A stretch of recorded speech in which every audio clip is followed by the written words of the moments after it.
100 रोटी वाला ससुराल। सुनो जी, मुझे तो शीतल की बड़ी फिक्र रहती है।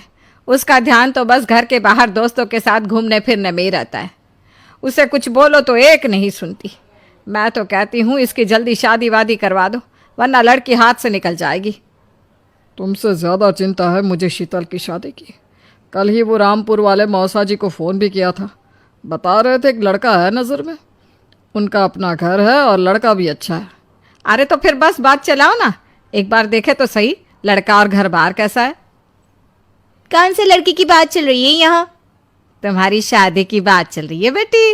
अब तुम्हारी शादी की उम्र हो रही है तो लड़का तो देखना पड़ेगा ना। उफ़ो, मुझे अभी नहीं करनी शादी वादी। ये तो मेरे खेलने कूदने के दिन है। बहुत खेल कूद ली तुम। अब घर के काम धाम सीखने की कोशिश करो, समझी? ससुराल जाकर हमारी नाक मत कटवा देना। सब्जी काटनी तो आती नहीं इसको, तो नाक ही कटवाएगी। अरे मैं इसे शादी तक अच्छे से सब सिखा दूंगी। आप तो बस उस लड़के से इसकी शादी के बाद चलवाओ। कुछ दिनों बाद कुणाल और उसकी माँ शीतल को देखने घर आते हैं। कुणाल दिखने में बड़ा ही स्मार्ट होता है। शीतल तो उसे देखती ही रह जाती है। देखो जी, हमारी कोई डिमांड तो है नहीं, बस हम चाहते हैं कि लड़की घरेलू हो, घर के सारे कामकाज संभाल ले।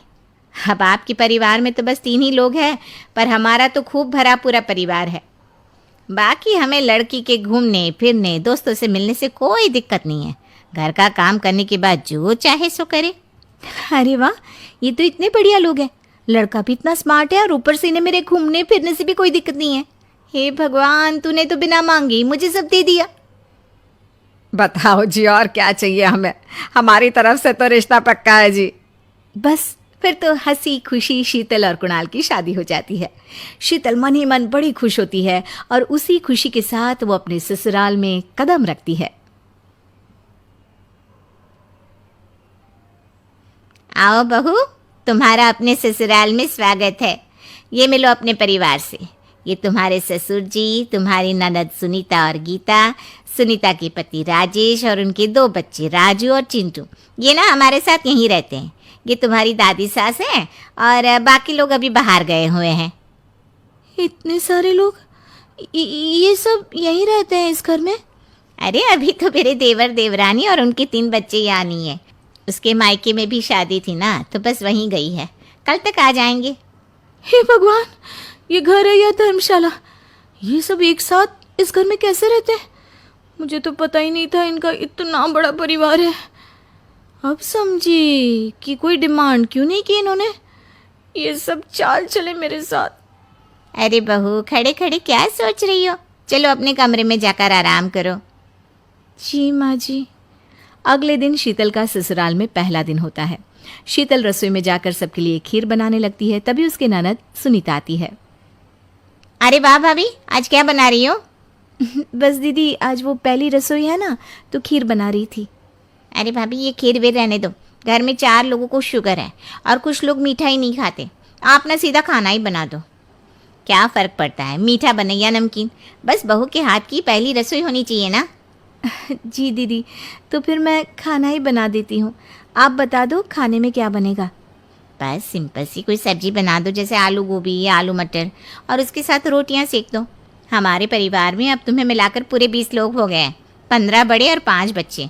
बड़ों की 6-6 और बच्चों की 2-2 के हिसाब से रोटी बना देना। चलो मैं चलती हूँ, सब देख लेना। हाँ, बड़ों की 6-6 रोटी मतलब कि 15 लोगों की 90 रोटियाँ, और बच्चों की 2-2 रोटी मतलब 5 बच्चों की 10 रोटियाँ। 90 और 10 मतलब कुल मिलाकर 100 रोटियाँ। हाय, मैं तो मर गई। 100 रोटी अकेले कैसे बनाऊंगी? माँ, ये तुमने मेरी शादी कहाँ कर दी? शादी से पहले तो मैंने कभी 4 रोटी से ज़्यादा नहीं बनाई। शीतल एक बड़ी सी परात में 100 लोगों के हिसाब से आटा निकालती है और उसे गूंथना शुरू करती है। आटा गूंथते गूंथते शीतल के पसीने छूट जाते हैं। उसके बाद बारी आती है रोटी बनाने की। शीतल एक एक करके रोटी बनाना शुरू करती है और 10 रोटी बनाते ही अपनी कमर पकड़ लेती है। हाय, मैं मर गई। मेरी कमर टूट गई खड़े खड़े, और ऊपर से इतनी गर्मी। मैं 100 रोटियां कैसे बनाऊंगी? अरे भाभी, सब बाहर रोटियों का इंतजार कर रहे हैं। ज़रा जल्दी जल्दी रोटी सेक दो। सब